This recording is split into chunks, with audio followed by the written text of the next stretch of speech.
Hey guys and welcome back. In this video we will talk about the command substitution. Command substitution refers to an expansion which bash performs for us. It takes the output of the bash command which it stores in a variable and then display back with echo.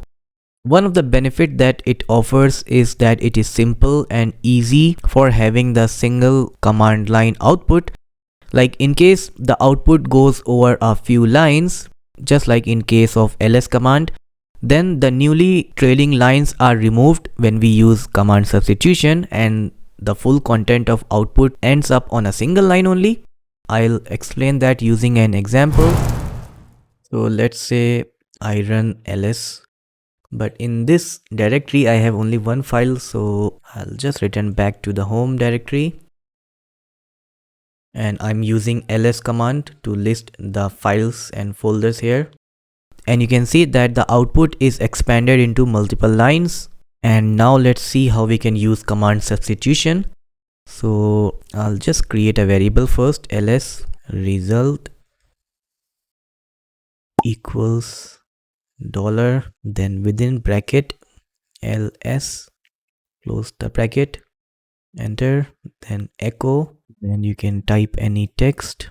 My files are space dollar, and then we have to use the name of the variable that we have used, that is ls result, and then hit enter.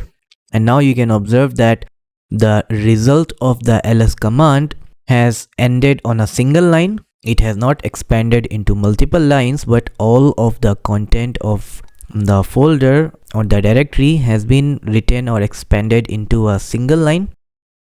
You can see these are actually a single line. If I increase the width of my terminal, you can observe that the result is actually in a single line, and here it was in multiple lines. So this is one of the benefit of using command substitution, that it saves space by removing newly trailed lines, and the full content of the output ends up on a single line. So that's all for this video. There's not much to talk about the command substitution. In the next video we shall talk about the command line arguments. If you like the video, don't forget to give a thumbs up and subscribe to the channel. Thanks for watching.